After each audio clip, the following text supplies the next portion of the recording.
Welcome to Serenity Wealth Now with Chris Cooper. This is not your typical financial radio show.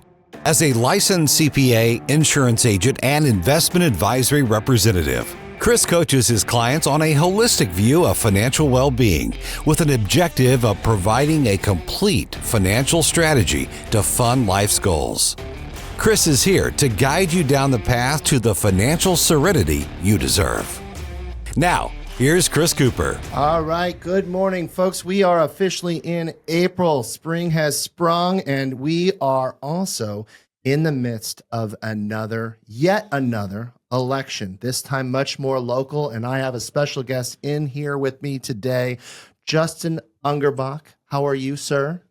Oh, I'm doing great. I'm doing great, Chris. How are you? I am great. Now, I'm going to butcher this, okay, because I cannot say this. I know the right word, but mayoral candidate for Dardenne Prairie. How did I do? That was pretty good. Pretty good. Because it struggles. Just mayor. It's so hard to say that, but mayor of Dardenne Prairie is the office you're running for. That is correct. On the ballot this coming Tuesday. Yep, April 8th. Make sure you get out and vote. Make your voice heard. Yeah. Now, here's another cool little fun fact. So it is the day after National Beer Day. I don't know if you knew that, but that's something that I always think is kind of interesting too. I did not know that. There you go. So you might want to wait till that, celebratory beer for National Beer Day till maybe Wednesday. Yeah. For you. Yeah. Because you're probably going to be busy on Monday. We'll be busy. We'll be busy. We'll be out talking to voters every single day. We'll be out then at the polls on Tuesday. I've got a lot of folks helping out, and so I'll probably be bouncing around from location to location. Yeah. But I hope I see people out there, and I'll try to make sure I'm close by. Yeah. Well, thanks for coming in and spending some time talking a little bit about what you're all about in our show today. Yeah. So thank you very much for having me. Well, so let me just start at the very, very beginning, because I've known you for a while, and we've talked a little bit about some of the different things that you've done in the past. But what made you decide to get into public service? It started about 7.5 years ago. Okay. I just started thinking about it. So I was a political science major in my undergrad, went to law school, got my MBA. But government public service was always something I was kind of interested in. Yeah. And then, for those of us who remember how divisive things got around 2000, I said, you know what, maybe I don't want to do this. Sure. And then just over the years, I kept thinking more and more about it. And I kept thinking, hey, you know what? It's really important that people who are going to run for office, they really care. Kept asking the same questions a lot of people ask, why don't good people that really care run? It's a great question. Yeah. And I ask that question often on a national level, more so than on a local level, but. Yeah, no, exactly. And so, I kept saying, well, if not me, then who else? Right? Sure. So, and the opportunity arose to run for the Ward 2 Alderman seat in 2018. A friend encouraged me to run for it. And so I jumped in and yeah, that's how it all got started. Okay. As alderman. Yeah. Yep. Very cool. So, and what was your role in alderman? What was the biggest takeaway you had from your experience as an alderman? I think the biggest thing I learned as an alderman is you don't really understand how governments work until you're there. And it's really good, especially when you first get there, to just, sit back and spend more time learning and less time talking. Okay. And I had a lot of great aldermen that I served with over the 6 years that I was there that I learned a lot from. After a couple of years, I was fortunate enough to become the president of the board of aldermen. And then you learned all kinds of new things about, how different things are run, just better run meetings. And then also really important to understand, how to count votes and how to understand where everybody on the board is at with any one particular issue. Because even though they might be voting the same way as you do, it's probably for different reasons. You're probably not on the exact same. Yeah. Well, we think, everyone has their own prioritization as to where they place their vote and what they think is very important to them. Right. So Dardenne Prairie is obviously where your jurisdiction is in focus really is. So what do residents of Dardenne Prairie need to know about what you're looking to bring to Dardenne Prairie that might be a little bit different? So probably one of the biggest things that I bring different is just my background as a business owner, as a former attorney. I have a very diverse background in business development as well. So a little bit of everything. You get the financial side, the business side, and the legal side. And those are really kind of surrounding the key issues that are facing Dardenne Prairie moving forward. A lot of people don't understand, one, when they pay their taxes, how much of that actually goes to the city, what the city's responsibilities completely are. We know they're responsible for streets, but what else they're responsible for. And then what the city's doing to make sure that they're being good stewards of the finances that the people have entrusted to them. Stewardship of taxpayer dollars. That's kind of a hot topic in the world today. It very much is. And when you look at, Dardenne Prairie has been fortunate, at least with our very low property taxes in Dardenne Prairie. So I'd like to keep it that way. Sure.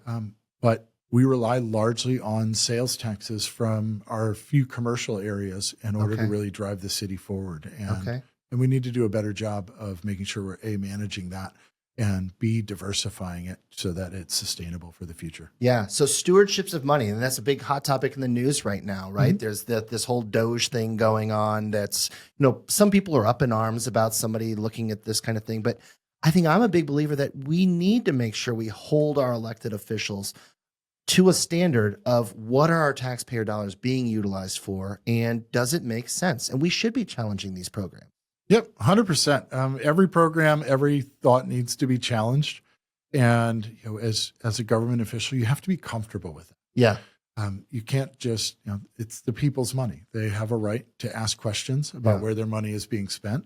They have a right to be shown where it's being spent as well. Yeah. And being accountable to the people, but also being accountable to your fellow aldermen about making sure that you're putting in the effort to really review what's been going on. And is that the right way to allocate the funds going forward? So that was a big focus of mine when I first became an alderman, was just to look at the city's budget in detail and really determine, are we on the right path for what the city needs long-term? Yeah. Now, you talked about your experience in very different arenas, small business, legal side of things, your career, your time spent in government as well as an alderman. What have you found? Is it really similar to running a business? Are governmental entities and governmental areas, whether it's really a country, a state, or a municipality, it really is kind of a small business in its own way, isn't it? Oh, for sure. It's, city the size of Dardenne Prairie, we're not very big, but it's still a multi-million-dollar operation, right? Yeah. We're going to be entrusted with anywhere between $5 and $10 million of the city's or taxpayer dollars for different projects. And then we need to make sure that we're spending that efficiently, that we're not just draining the funds for no reason. Yeah. And a lot of it brings in operational aspects. The number one expense in Dardenne Prairie is streets, whether it's repairs, replacements, or just overall maintenance, snow plowing, things like that. Now, that's an infrastructure thing. I would think that's very common for most municipalities, and really probably you take that to any level, right? Even for the U.S. government, it's probably a big piece of it as well. Oh yeah, for sure. Roads is always going to be important. Roads, public safety, police departments. If a city has its own police department, typically the police department is one of its largest expenses as well. Well, that's a little bit of a political drama right now going on in the state of Missouri, isn't it? Who owns the police departments? Yeah, it is a little bit. Fortunately, in Dardenne Prairie, we contract our services to St. Charles County Police. Yeah. And it is one that comes up as you're out talking to voters. Sure. How many police officers do we have? So So I always thought, and I'm a resident of Dardenne Prairie, so I am a registered voter. Yep. And I always thought it was O'Fallon that ran that we utilized. No. So we contract with St. Charles County Police. And they do a great job for us. Yeah. I wouldn't change it. I've met a lot of the different officers over the years.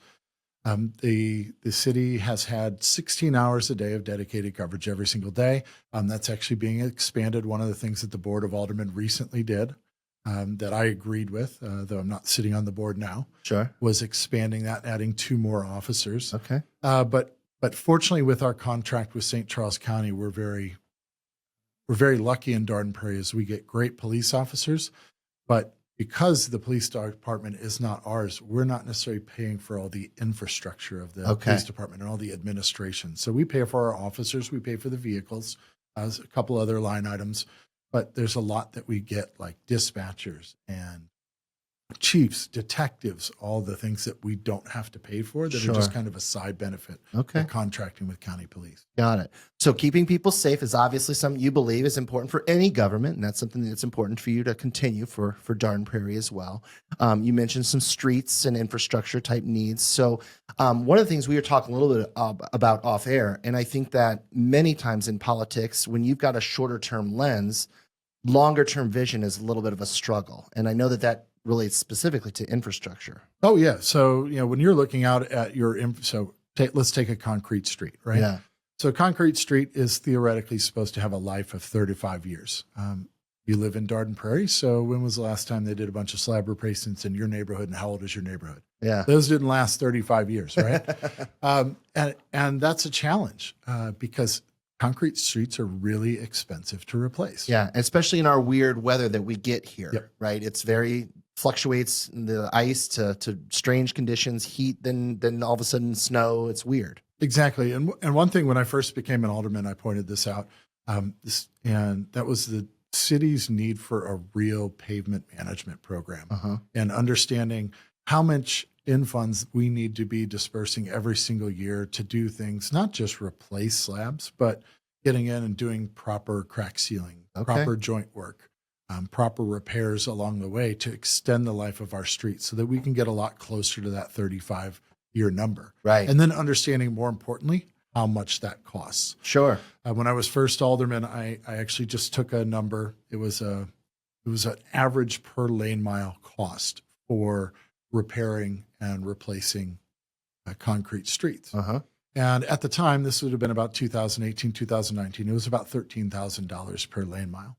And so I took the city's budget and I said, okay, well, let's take our number of lane miles we had at the time. Now it's up to 147 lane miles of streets. And I said, what would happen to the city's finances if we actually spent that every single year? And we found that the city reserves in the city budget got depleted in about 6 years. Oh, that's a problem. Yeah, that is a challenge. Yeah. And it was, as far as I know, the first time an alderman had ever actually done a 5 to 10 year forecast of what would happen if we actually take the revenues that we have coming in, just adjust a couple percent for inflation and things like that, but then actually ramp up the expenses to where we think they should be.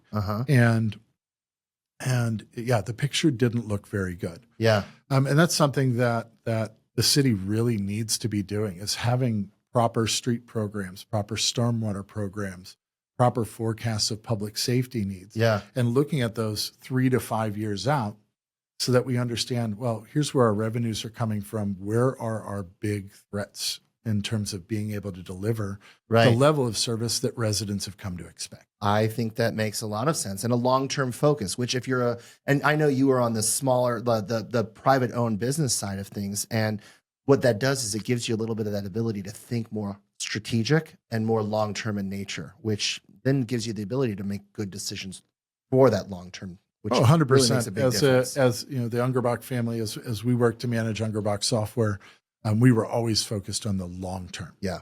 So very rarely on making big short-term things. It's one of the reasons why we invested most of our revenue back in creating more jobs for people to build the organization. Yeah, it makes complete sense. And that's the objective for the city of Dardenne Prairie. Exactly. Yeah, exactly. Hopefully, I don't think we're going to need to create too many more jobs. We have a great staff, a small staff, but we're a small city as well. Sure. So, there may be some ads. Those are the things that you certainly rely on a good, strong city administrator. Yeah. From everything I've heard about our city administrator, she's excellent. I've gotten to meet with her a couple times. Good. So I'd certainly be relying on her to help understand, does she need more people to achieve the goals? But I think it's really a lot of what we need to do is just getting things, policies, programs in place that cities of Dardenne Prairie size should have, but it just doesn't have. Right. Well, I think there's a role in government, but I also think there's a role that government shouldn't play. Oh, 100%. And I think that we've blurred the lines, especially on a national level, between what those look like in many ways. But to me, I need our governments to do, whether local or national, I need our governments to do infrastructure, keep us safe, and provide some cool things. Like we mentioned, we talked a little bit about parks as well. Like those are great fundamental things that give our jurisdictions and our cities some great places for residents, right? We don't need a government to be involved in every aspect of our life. And quite frankly, I don't think we want them to. No, definitely not. I've always been opposed to the government stepping 1 centimeter farther than it should. Yeah. But I do believe that governments, they have essential functions. Right. Because fire departments are controlled by fire districts. And that's, you need those things. You do that's need important. those. But those, we don't want them. No offense. I love our firefighters. I have friends with many of them. I hope to never see them professionally. yeah, Right. yeah. No, we all hope that we don't need to call on them, but we're happy I'm happy they're my there. taxpayers pay for that. Exactly. Yeah. So in a city like Dardenne Prairie, really the 3 core essential functions of government are really your streets, your public safety, and then parks. Those are the 3 big ones. Obviously, things like zoning, planning properly for the future, making sure you have an appropriate zoning code, making sure you have appropriate codes that, properties aren't falling into disrepair and dragging people's other surrounding properties' values down. You have those protections. But yes, for the most part, we want to give our residents the ability to kind of live life as they want. Yeah. All within reason. Well, you talked a little bit about, throughout this conversation, really, about more math and more finance and more planning, which I love. It makes me cry a little bit, I'll tell you, Justin. So it makes me proud. I love hearing that because that's, obviously what I help people with in their personal lives, but it applies to the government side of it as well. Oh, 100%. And you talked a little bit about the expense side and your objectives. So the bigger other piece with this is revenues. Revenues have to come from somewhere. And if you're a municipality, where do revenues come from? They come from the people, which is that accountability. So from a taxpayer perspective, I know this is something you've kind of campaigned along is, property tax revenue. Yep. And so talk a little bit about property tax and what your objective is for Dardenne residents. Yeah. So looking out, I just pulled the city budget for 2025. And when I looked, the city right now is slated to end 2025 with about $10 million across its fund balances. Okay. About 4.5 or so in the general fund. So those funds can be spent on anything. And then the rest of it will be spread across a couple different funds. These are some things that some people may or may not know about. So we have a transportation fund that was from the Prop T sales tax that passed, can only be used on streets and transportation related activities. Okay. You also have the capital improvements fund, which you can imagine can only be spent on capital improvements. Makes sense. We have the parks and stormwater fund. Guess where that goes? Yeah. I Parks got and you. stormwater. I like and then it. we also have the special revenue fund, which things like streets, police. Okay. Those are where those funds can be used. But across all those, it'll be about $10 million. And kind of as I mentioned, the 3 big things that Dardenne Prairie has that it needs to worry about: streets, public safety, and parks. So pretty much all of our funds are accessible.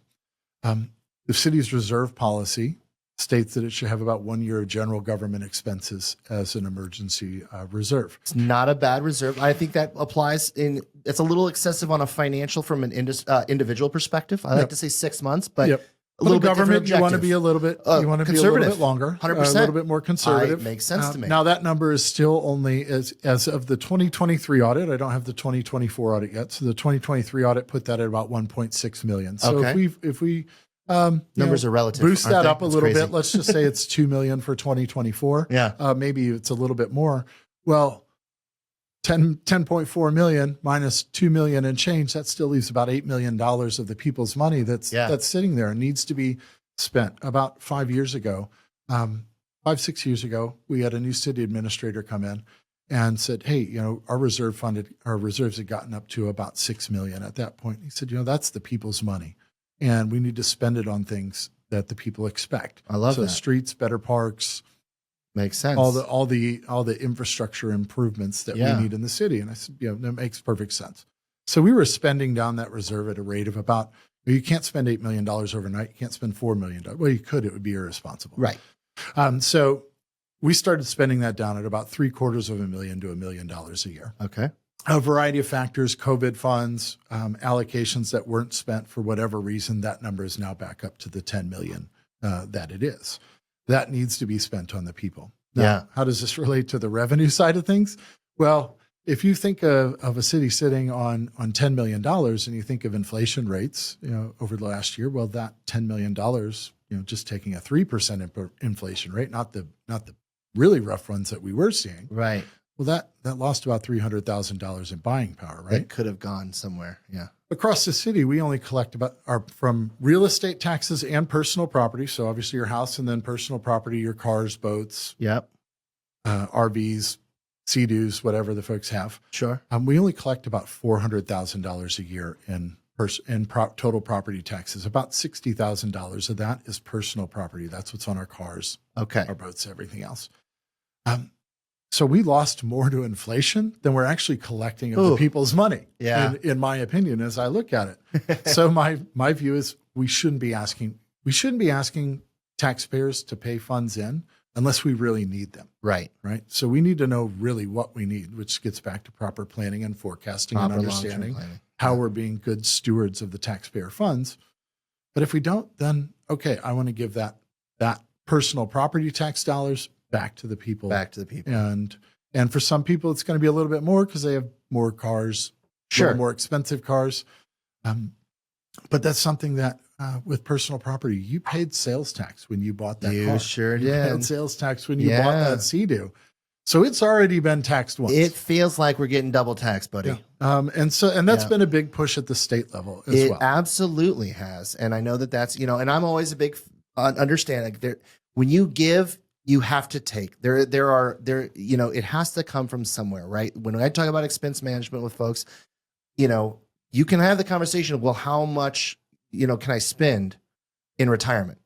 The same thing you could ask the same question at a municipal level. How much can I spend?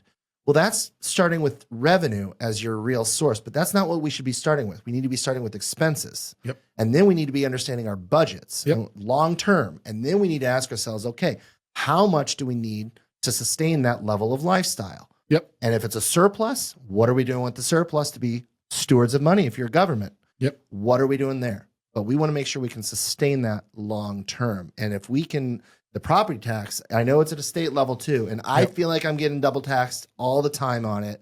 And it sounds like there is a lot of really momentum at the state level to see that change as well. Yeah, there's a lot of input. There are several bills right now in the legislature. We'll see which one kind of emerges as the front runner there.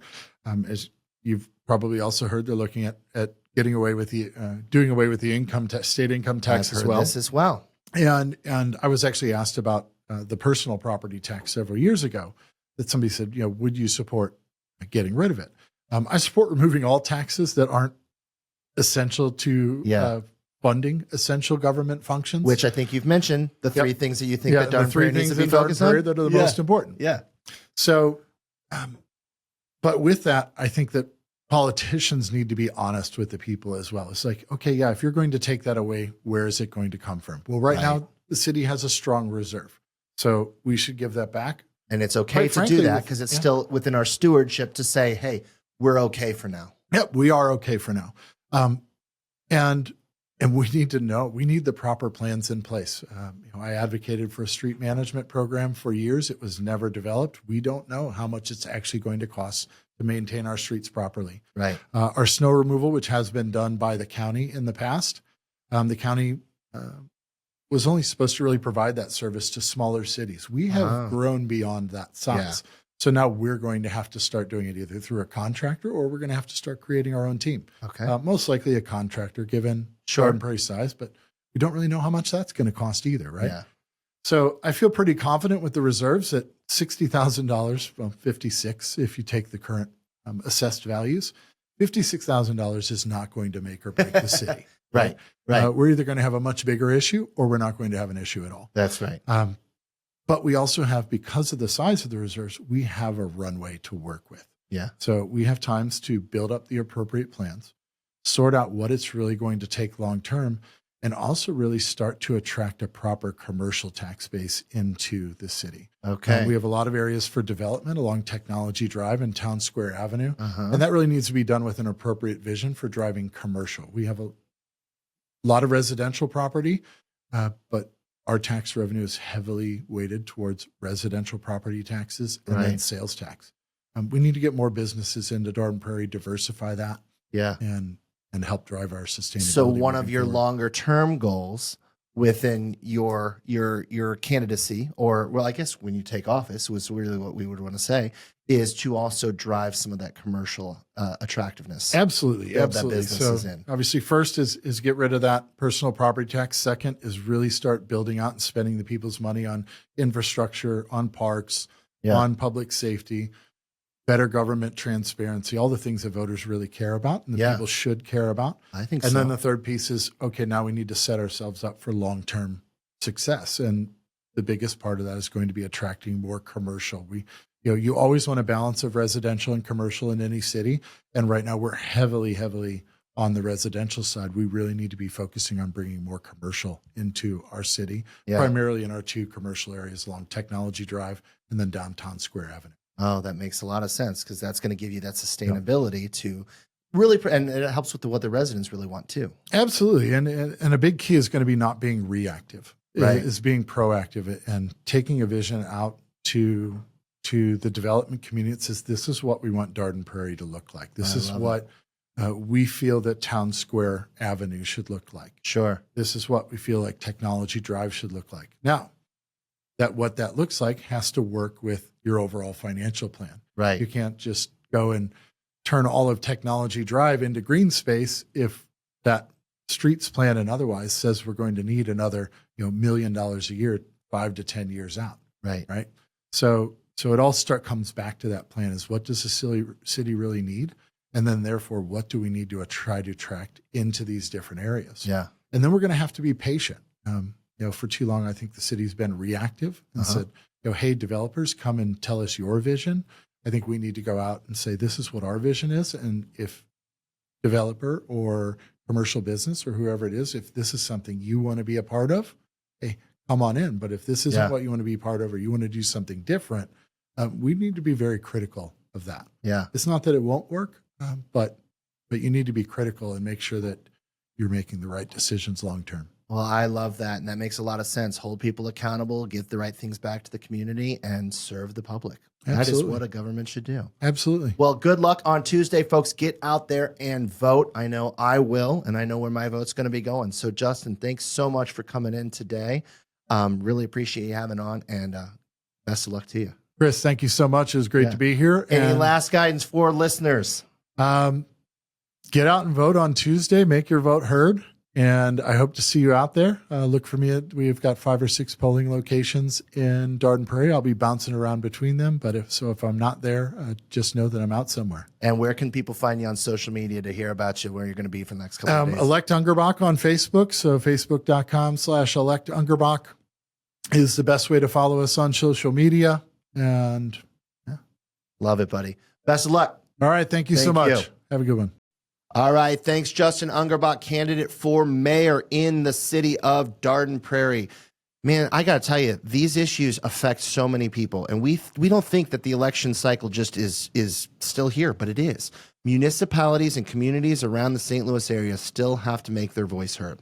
Tuesday, April 8th, get your voice heard. Place a vote for the candidate you think is going to do the right job. Hold your government officials accountable to the tax dollars that you work hard to provide. Okay. Municipalities, the communities you're a part of, infrastructure needs, those things matter. Is your community doing the right things for your situation? I loved hearing Justin's message. I think it's great. I think it's the right message for any community, let alone just the one I'm a part of in Dardenne Prairie. Make sure you let your voice heard. Place your vote on those things that matter. We want our communities to provide that infrastructure. We love parks because they're enjoyed by all. We want to make sure we think about a long-term, proactive approach to tax efficiency. Governmental efficiency is so important in what we do. Tax efficiency and good fiscal spending. That applies to companies. That applies to governmental entities. It also applies to your budget. We have to spend within our means. We need to think about making sure we have the control to make our financial decisions, and we need to make sure we mitigate unnecessary risks, including tax risk, right? Including tax risk. So those are things we focus on here at Serenity Wealth Management. So visit us at SerenityWealthNow.com. Tune in each week, Sundays, 9 a.m. That's when we host our show, and I love talking about this stuff. Great guests each and every week. SerenityWealthNow.com to make sure you get the financial serenity in your situation, because you know what? You deserve it too. This is Serenity Wealth Now with Chris Cooper. Request a free copy of Chris's latest book, The New Holistic Retirement, by visiting SerenityWealthNow.com. Investment advice offered through Fortis Capital Advisors, LLC. Serenity Now!